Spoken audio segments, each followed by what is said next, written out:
Hey guys, I wanted to invite you to an event I'm going to be hosting at my home in Waco, Texas, June 16th through the 17th. This gathering is going to revolve around the Enneagram. You guys have heard me talk about the Enneagram, and I cannot say enough good things about this self-discovery tool spiritually, in life, in business, in relationships. This thing has really unpacked so much beauty, so much awareness for me, and I want to share this gift with you. We are bringing in Chris Hewerts. You guys have heard his wife, Felina, on the podcast. Chris has been on the podcast. They're from the Gravity Center in Omaha, Nebraska.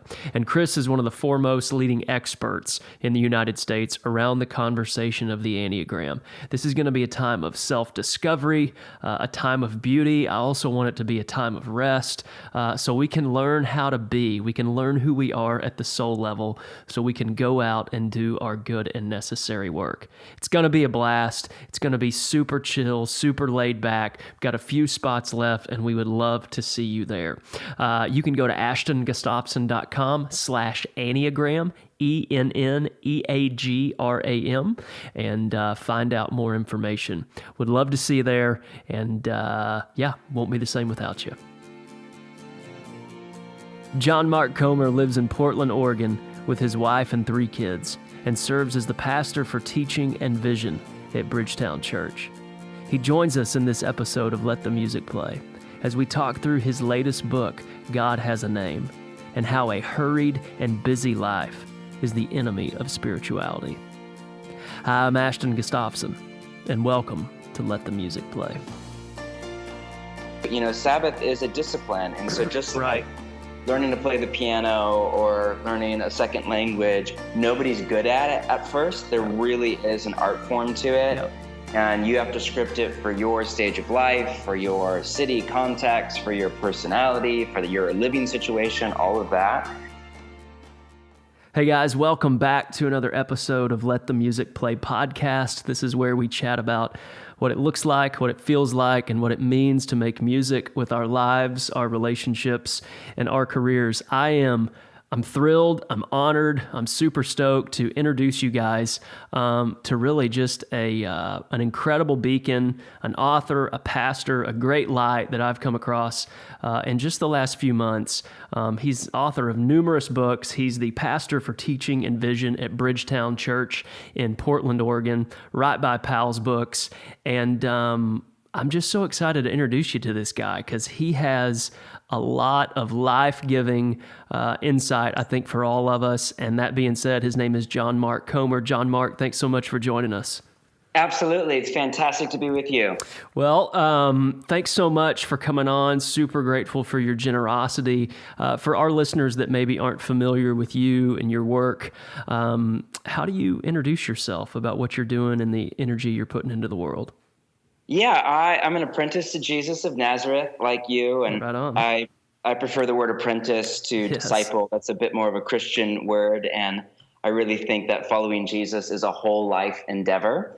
So I kind of would define apprenticeship to Jesus around kind of organization of your whole life around 3 goals. The first is to be with Jesus. The second is to become like Jesus. And the third is to do what he did in your own way and in your own time. So that's basically kind of at 30,000 feet what I'm trying to do with my life. And specifically, I'm really interested in what does it look like to follow Jesus, to practice the way of Jesus in the urban, secular, progressive, post-Christian world, of which the city I call home, Portland, is a beacon of that. And more due to the digital age, that kind of a cultural environment is no longer limited to an Ivy League university that's hyper-progressive, or Portland or New York or San Francisco or LA. More and more because of Wi-Fi, because of the smartphone, because of the podcast phenomenon, because of all of that way of thinking and being in the world is more and more ubiquitous. And so I'm just really interested in asking the question, how do we, as followers of Jesus, I'm a dad, I'm raising 3 children, how do we not only survive this kind of a new corrosive environment, but how do we actually thrive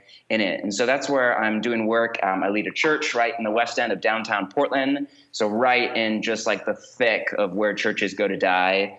And we're slugging it out there with a bunch of other great churches in town.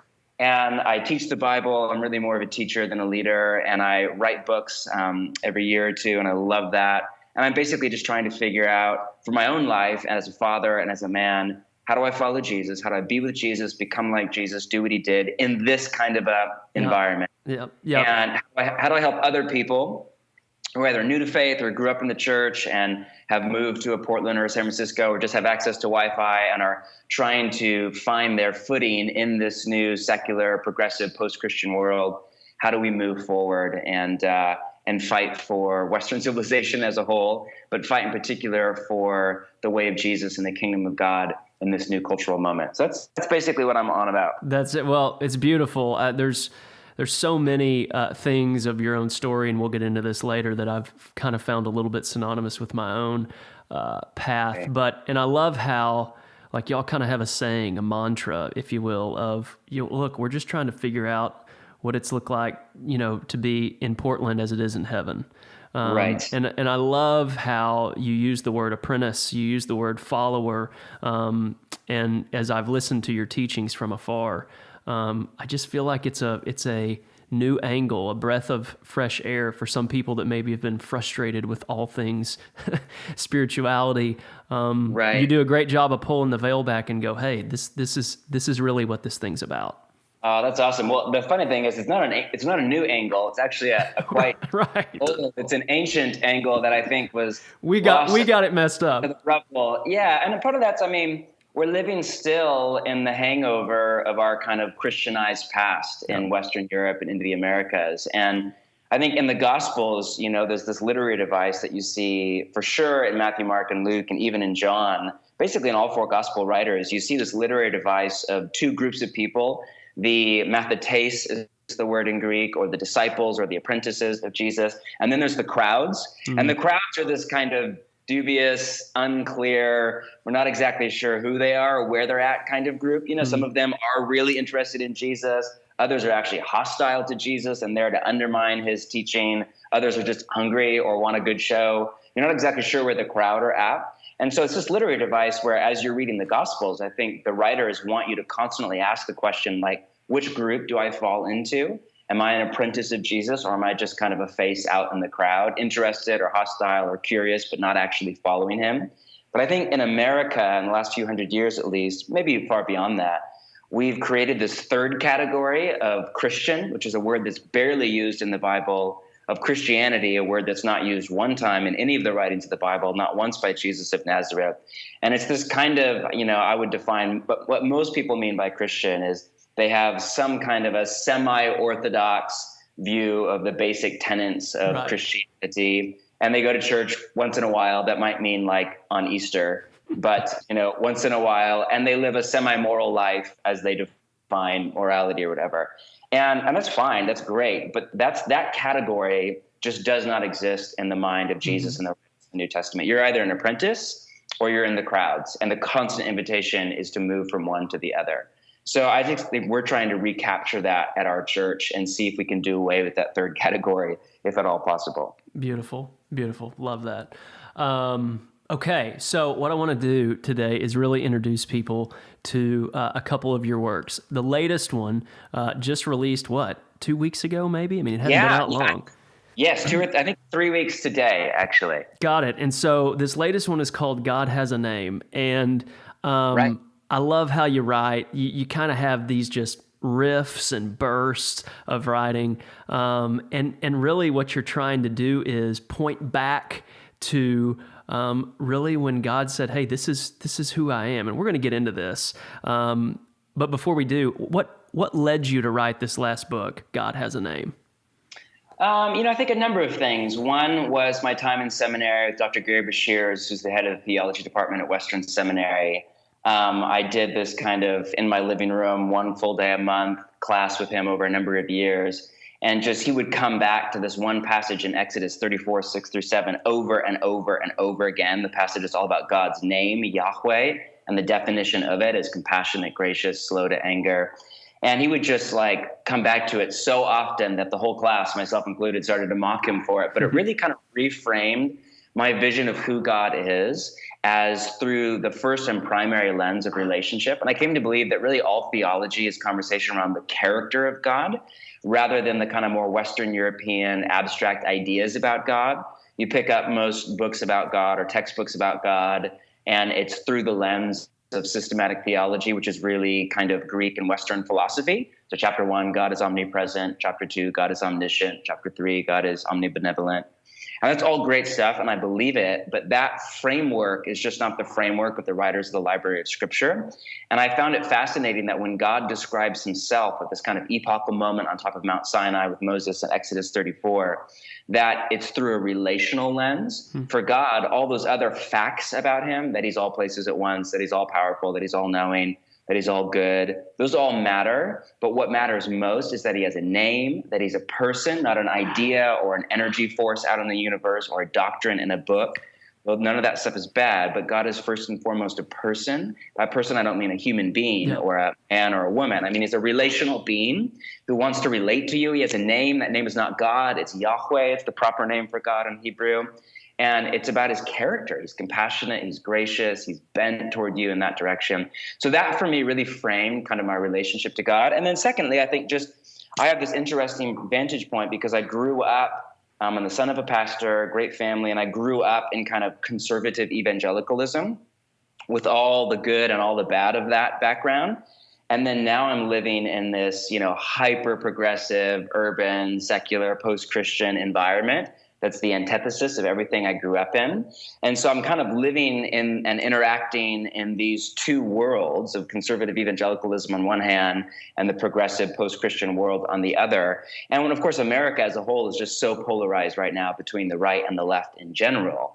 And so I think that both sides are missing key facets of who God is, and out of that, who Jesus is and what it means to be a follower of Jesus. So I'm kind of a little bit beating up on both sides a little bit and fighting for an option C that transcends the American kind of conservative liberal divide, or that kind of is basically saying there's bits and pieces of truth in each of these perspectives, but there's bits and pieces of untruth in each, and lots actually in both.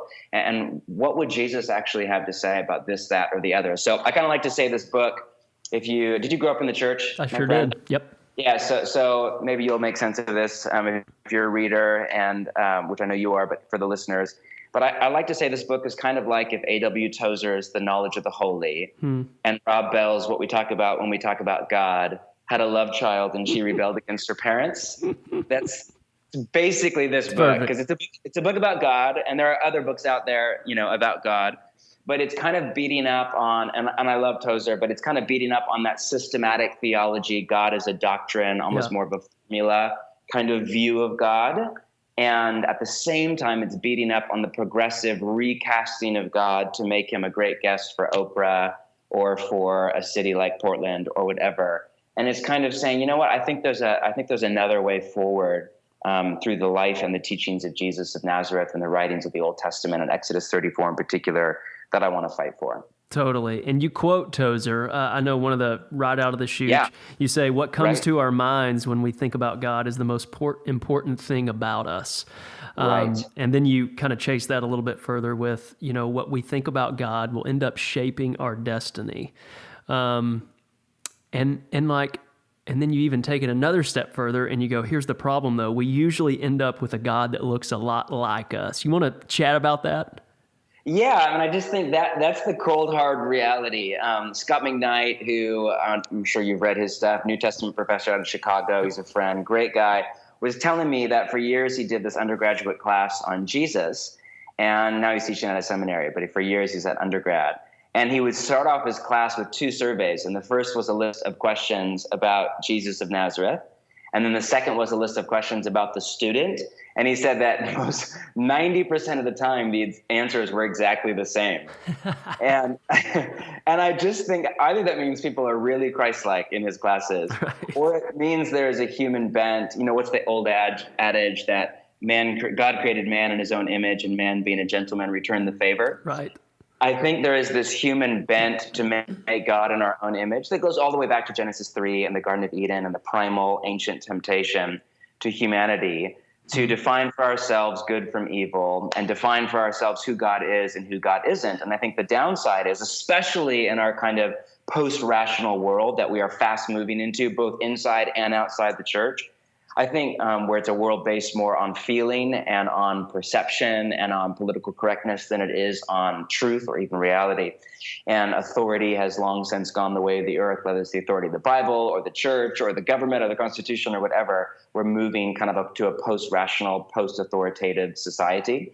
And I think in that kind of a cultural milieu, more and more, God starts to become a figment of our imagination. He starts to become, he just agrees with us on everything. He voted for the person we voted for, and he likes what we like, and he dislikes what we dislike, and he's chill about what we're chill about, passionate about what we're passionate about, and we never get mad at him or confused by him or upset by him, or, we never wrestle with it because he's really a figment of our imagination, or she is, or it is, or they are.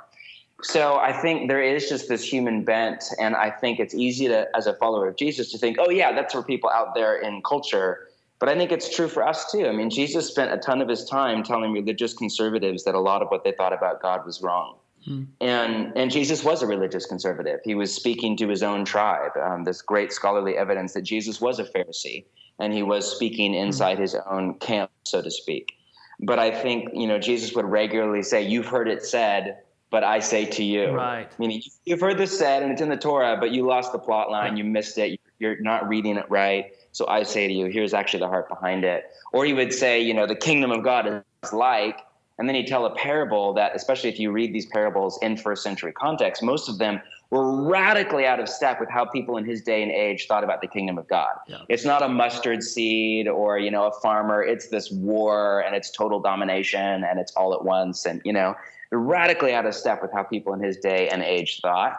And so I just think even for us as followers of Jesus, even for us who take the Bible seriously, I think we always have to let Jesus and the writers of Scripture define for us our vision of who God is and who God isn't, and out of that, good and evil. And we have to sit in that. We have to sit in the humility and the reality of revelation, which more and more, in particular for millennials, is harder to do. Mm-hmm. Yeah, totally. So this book is really just a word-by-word, line-by-line breakdown of this dialogue between Moses and God in Exodus 33. Right. And so yes. What do we learn about God in this? I mean, I don't want to call it a State of the Union address, but this grand announcement of this is who I am. This is what I'm about. What do we learn about God in this passage? Yeah, I mean, there's so much. There's a whole book of content. I think some highlights out of the book are, one, this idea of God as a person, meaning God as a relational being who wants to relate to you. Two, God as compassionate as the top modifier on that list. Compassionate, or it's also translated merciful. It's from a Hebrew word. The root word means female womb, and it's a word used all through the Old Testament and the Hebrew literature for the feeling. It's a feeling word for the feeling that a mother has toward her baby, or a father has toward his child. So it's the feeling of a parent toward a child, which is essentially the most deep, visceral, emotive love known to mankind, more than a man to a woman, more than a brother to a sister. That's like at the core of human love. And that's how God feels about you. So this baseline emotion of God toward you as compassion or mercy or affection or love, which is a broad word, I think that's a key takeaway, especially when we think about the justice of God that's in tension with. Yeah. And I think third, one of the really big ideas is this idea of our relationship to God being this open, interactive, dynamic, back and forth kind of relationship. So I think there's all sorts of implications of who God is around prayer, which is a broad kind of junk drawer term for all of our life and relationship to God. And so I make a big deal about, Moses' interactions with God and a number of other characters in Scripture interactions with God, where, for example, Moses, there's two stories in Exodus, and I write about both of them, where God is going to kind of basically end Israel and start over with Moses because of the level of rebellion is at an all-time high. And there's context to it. Don't take it out of context. And basically, Moses starts to argue with God and plead with him and pray, and please don't do this. And then we read that God, and the Hebrew word is nahamd, and it can be translated changed his mind, or relented is the most socially acceptable, but it's the exact same word translated repented everywhere else in the Old Testament. So God repented or relented or changed his mind, and all sorts of ink is spilled in explaining away that line, which comes up, by the way, over and over all through the Old Testament. But the fact is that God nahamed. He changed his mind. And there's, of course, academic and philosophical and theological things we have to work out. What exactly does that mean? But I do think that there's a beautiful reality there, that the story was going one way, Moses prayed, and the story changed direction. And I think very few of us view prayer in that high of a light, view our relationship to God in that high of a light, that kind of an open, interactive light. There are massive implications for that, for prayer, for decision-making, for how we engage with God. And then I think the fourth big idea is just interacting around the problem of evil. And it's not a book about the problem of evil, but I come back to that idea over and over again, because I think you see it in this relational nature of God, and this open, interactive, dynamic relationship with God, and the goodness of God. That, of course, raises the question, what about the problem of evil? And so I'm beat up a little bit, kind of hard on what in philosophy is called determinism, what in theology, at least from a Calvinistic perspective, is called meticulous providence. And I just question that, and I challenge it and fight for maybe another view, that there are other wills at play on earth, that when Jesus said, your will be done on earth as it is in heaven, he assumed that heaven was the place where God's will was done all the time. Earth is the place where God's will is done sometimes. But there are other wills at play, not just God's will, but my will and yours, human will, Satan and the evil kingdom's will, even nature's will, if you would, not in a personified sense, but in kind of the laws and the rules and regulations of nature. And all these wills are in tension and in conflict and often at war with each other. And God is there right in the thick of it. I think reticent to overpower human will and even spiritual will, but yet always working for good right in the midst of it. So I just kind of present an alternate way of reading the Bible, an alternate way of reading the problem of evil and even the emotional pain of our own life through this lens of the scriptures and this lens of a relational God that I think is at least worth thinking about, even if it's not your tradition or background. Totally. And let me just say, as a reader, I think this is a perfect book for anyone remotely interested in the spiritual path. I mean, if you're like, no, the God thing, no thank you, whether it's from something that shouldn't have happened or a bad, whatever you may have experienced with the church before, I think this is a great re-entry for all of us, whether we're inside the church doors or outside of them, to say, hey, let's go back and just, when we're talking about God, let's begin at when he announced who he is. And you do a beautiful job of breaking that down. It reads super easily. You follow it, and you feel like you've taken a whole semester of something at seminary when you're done with it. So great job on that.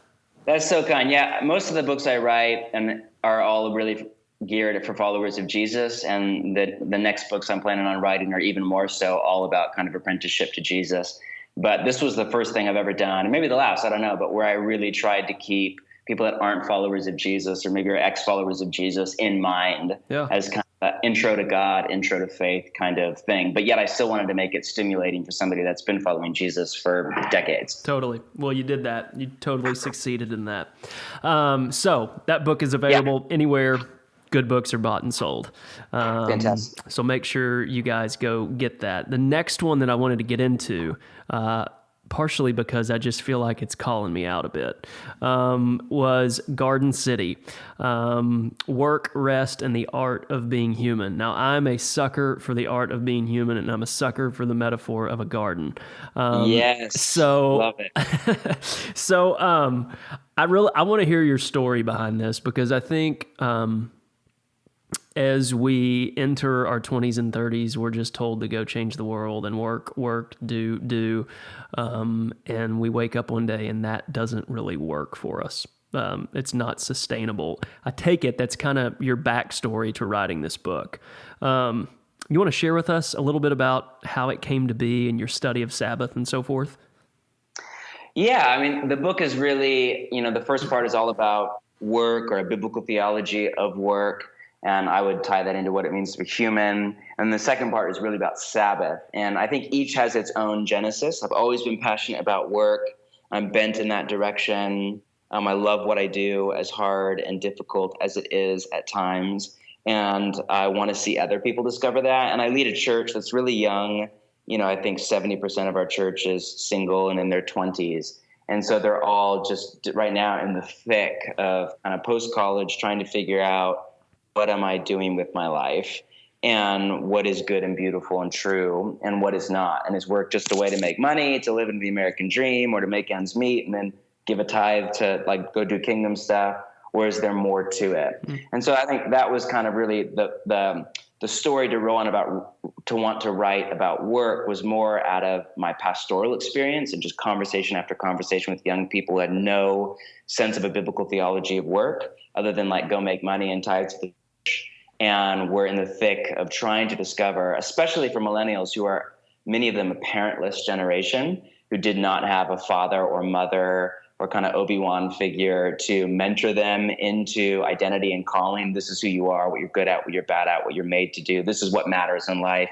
This is what doesn't. So many did not have that, even from upper middle class homes, that I wanted to kind of play that role through book form. And then I'm passionate about it and I love what I do and I want other people to experience that sensation. But the Sabbath thing was far more out of my own personal failure and emotional unhealth and one click short of a nervous breakdown, and learning and asking really profound and deep questions about what do I want my life story to be? What do I want my legacy to be as a father, as a husband, as a pastor, as a human being? So that one, I think, is a lot more close to home and a lot more the last half decade of my life and kind of some real life-changing experiences that I've been through. And so, you do a great job of breaking down work, like this whole idea of we were made to rule, which immediately is what? But you break that down so well, being that we are made in the image of this God that entrusted us to create and co-create and till the fields. And then you get into this idea of Sabbath, and I know that it's so easy to quickly move into cliche jargon, but I mean, again, part of me is calling myself out in this. I just wanted to riff on some of these things that you refer to Sabbath, because I think some of our listeners will really help shape change, whether they've experienced this or not. I think it's a beautiful breakdown here. First off, I've heard you say before, and it may be someone else, but it's that hurry and busy is the enemy of spirituality. Yeah, that's not a quote of me. That's a Dallas Willard quote. Okay, Willard. So I love that. And then I can't remember what page it is, but you break down Sabbath for about 2 or 3 pages, and you say, Sabbath is a day where I don't accomplish anything and I don't feel guilty. I mean, dude, I have felt that it's this weird guilt that sets in when you're like, wait a minute, I'm not producing, I'm not doing something, revenue isn't happening. Especially if you're a type A entrepreneur, driven kind of guy like yourself or myself. Yeah, so you're calling me out in that one, which I need. Next one, a day to enjoy what I have. I love how you opened up the dialogue of our pursuit of more, our pursuit of the next thing, our pursuit of the next. I think our generation rarely sits in the beauty of now.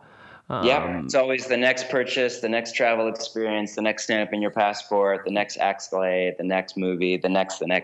Right. So this, you hear Sabbath and you're like, oh yeah, well, it's a day where you don't work. And you're like, no, time out.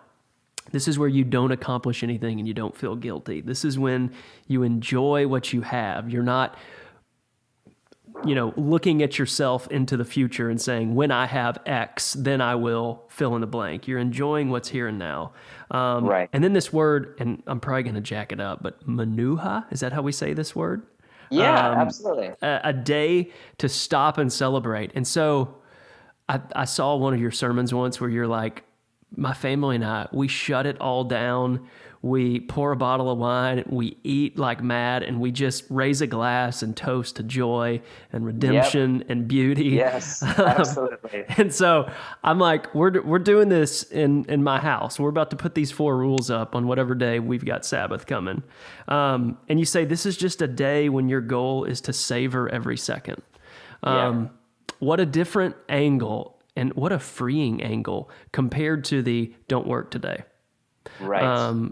You want to the legalistic kind of thing that we reacted Yeah. against And decades ago. not that that's ever even been my own story, but it's that I haven't given myself permission to Right. celebrate, to enjoy, to be like, hey, this day of unplugging is a massive day of recharging. Right. How has this translated into you and your family's life?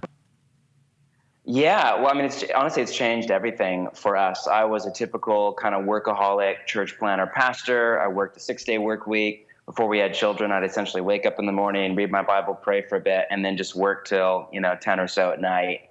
It was my whole life, and I loved it for a year or 2 or 3, and then each year I loved it less and less and less and less because I just grew more and more exhausted. That one day off of the week was a day off. It was not a Sabbath.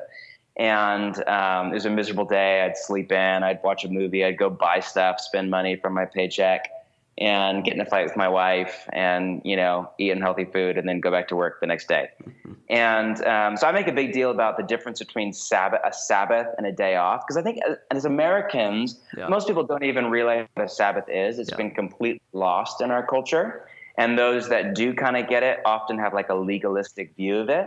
And so I think Americans, we know how to work as a general rule, and we know how to play, but we don't know how to rest. We really are pretty lousy at that. So what most people mean by a day off is a combination of like sleeping in and then doing all the work that you don't get paid for. So, if you live in suburbia, you mow the lawn or whatever, you pay bills, you run errands, you catch up around the house, the apartment, and a day to basically shop and buy stuff, and a day to play, if that's watch a movie or go play football or go to the beach or go skiing or whatever your thing is. Those are all great things, no problem with any of them.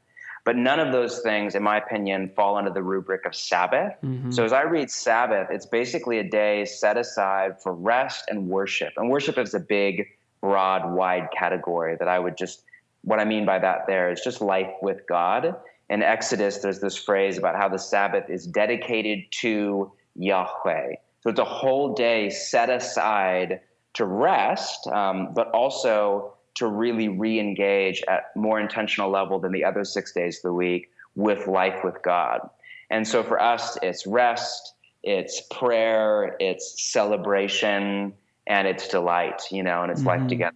So yeah, it's really changed everything. We had no kind of Sabbath at all, so we had to change our work week. It had all sorts of implications for my work hours, for my weekly rhythm, and we do ours because for us Sunday is kind of a marathon work day. We have 3 gatherings during the day, and our last one's not till 7 p.m. So I'm not home till 11 o'clock at night or something. So for us, we Sabbath Friday night through Saturday afternoon, 24 full hours, and yeah, we have our little ritual. We turn off all of our electronic devices, computer off, phone off, iPad off. Everything literally goes into a box in a closet for 24 hours. Love it. We sit down around the table. We light the candles of Sabbath. We pour a bottle of wine and grape juice for the kids. And we read a psalm. We invite the Holy Spirit.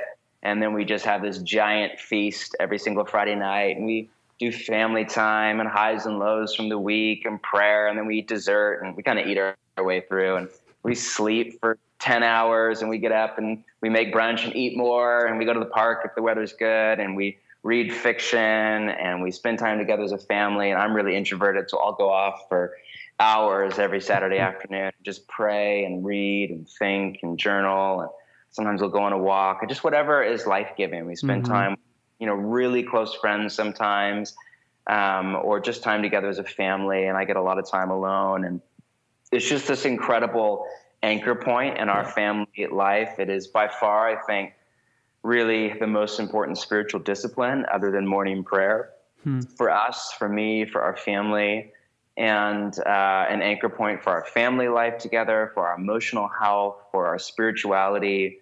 By the time I start Sabbath, Friday night after a kind of a long work week and just family life, and we're raising 3 children and in a city and all of that, man, I'm just dead tired. I collapse into bed on Friday night. I don't even have much soul left by the end of the week. I don't have a lot of spirit. It's hard for me even to pray at the beginning of Sabbath. I'm so tired. But then by the end of Saturday, after 24 hours, I feel my soul come alive again. And I start to feel spiritually alive as well as emotionally alive. And my hunger, my thirst for God starts to go up, and my mind starts to calm down and center from all the digital distraction. And my relationships start to kind of heal and recalibrate with time together with my wife and my children. And so for us, and we view Sabbath as a spiritual discipline and as one of the most important ones, especially in the modern world with its, sense of go, go, go, nonstop, always online, connectivity, materialism, constant accumulation. You never have enough. You got to have more and more and more, especially now, I think more than ever before, the need for Sabbath is front and center to spiritual life in general and apprenticeship to Jesus in particular. Absolutely. And I mean, I'm just thinking of the gift this is to your kids. This intentional recalibration. Hey, you're a human being before you were a human doing.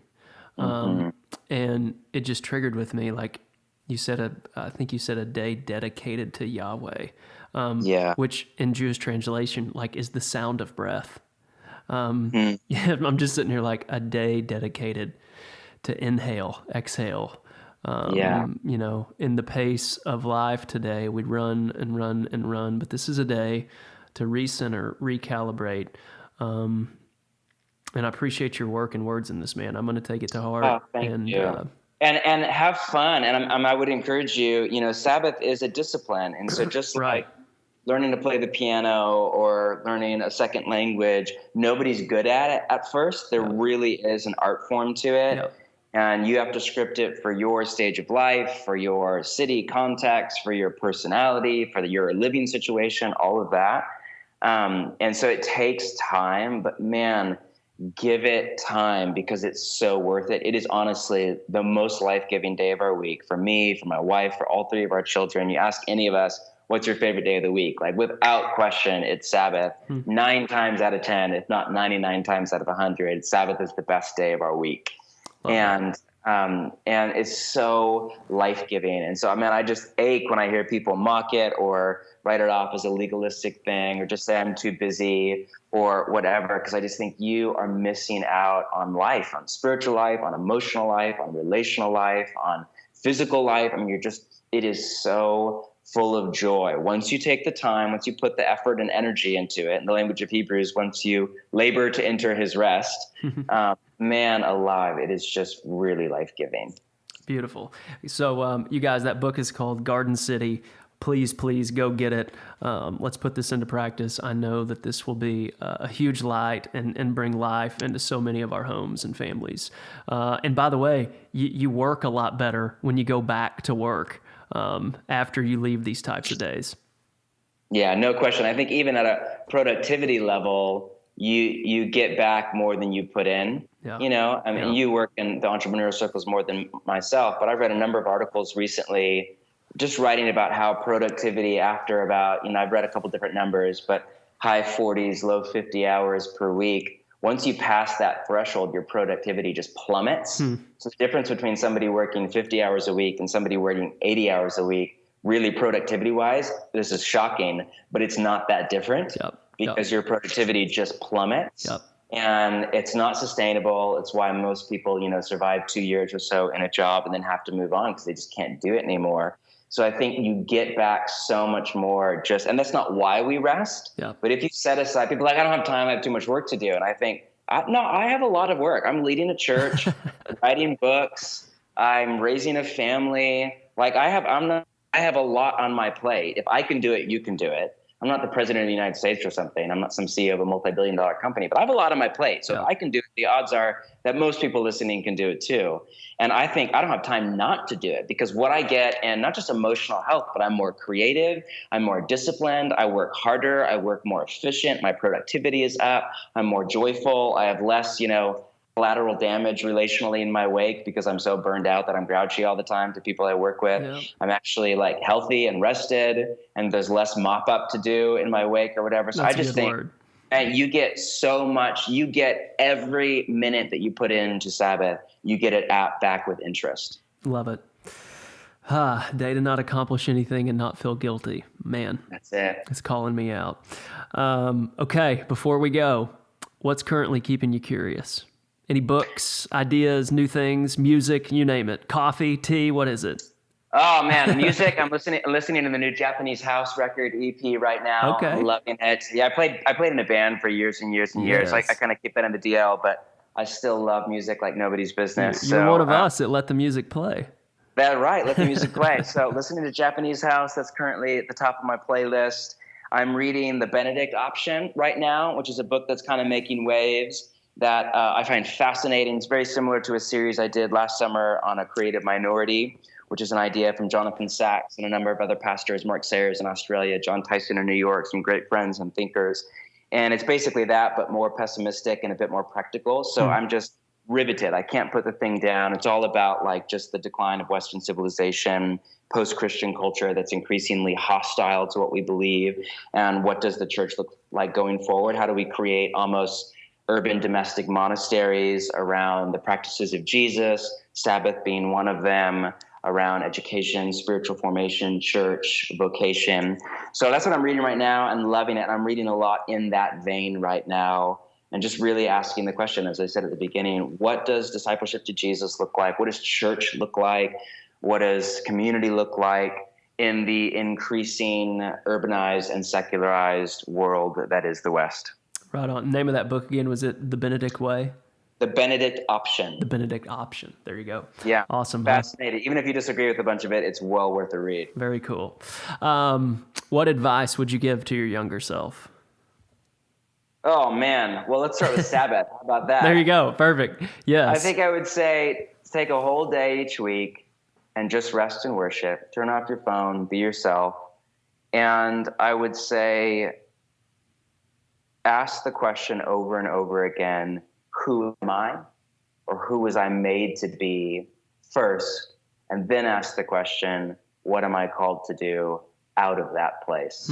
I think I spent so many years following stereotypes of success and trying to be somebody I'm not, trying to be an extrovert, trying to be a CEO leader, trying to be this, that, the other, rather than in humility, not in narcissism, in humility, asking the question with an open mind, a non-judgmental spirit. All right, God, who did you make me to be? How am I wired? How did you, if you knit me together in my mother's womb, in the language of Psalm 129, what does that look like? And then out of that, how do I construct a life, a career, in my language, a ministry, a book, whatever, out of that place of an authentic pursuit, not only of Jesus and becoming like Jesus, but in doing so, becoming my real true self. So I think to begin, that means, you take Myers-Briggs and Strength Finders and DISC, and then you ratchet it up and you take the Enneagram, and then you start to live in community, and then you start to do listening prayer and hear God's voice over your life. But you're just over a period of years. I don't think I really started asking that question until I was 30, and I'd been successful at a number of the wrong things, which made me unsuccessful at a number of the right things. And I think I wish that a decade before I had started the Sabbath and I'd started to ask the question, who am I? And once again, not in narcissism, but in humility and in a quest to know God's identity over my life, and out of that place to know God's calling on my life. So good. So good. Ladies and gentlemen, John Mark Comer. Check out the Bridgetown podcast, buy his books. There's plenty of great stuff you can find on YouTube. On behalf of all of us, man, we are thankful for you and your good and necessary work. Stay curious, and I hope I get to have a cup of coffee with you in Portland one day. Heck yeah, man. We said the best coffee in the world. Come visit, say hello. Thanks for having me on. Okay, bro. We'll talk soon. Yep. Later. Bye. What an amazing conversation that was with John Mark. Make sure you go online, support what John Mark's doing, buy his books, listen to his podcast. I promise you will find his writing, his work, and his teaching to be a great light in your life. And as you approach this week, may you pause by the orchid, listen to the bluebirds sing, and be love. This episode today is brought to you by Holsti. You guys have heard me speak in the past about Holsti. We've had one of the co-founders of Holsti on here, Mike Radpavar, and I cannot say enough good things about what these guys put into the world. For the month of May, the word is simplicity. And every month they reground us, all of us that have kind of joined this Holsti movement, in a word. The month before was compassion. This month it's simplicity. One month before it was imagination. There are all these different and beautiful things to unpack. I can't say enough good things about it. So they sponsor us. They love what we're doing here. We love what they're doing. We're very aligned with all things Holsti, and I can't say enough good things about them. Go to holstee.com, HOLSTEE.com, and join the monthly subscription. I think you'll find this to be a beautiful, enlightening, just great tool for your overall life, relationships, businesses, and so forth. You can use the checkout code Ashton, ASHTON, and you'll get a little discount there if you join the monthly Holsti subscription.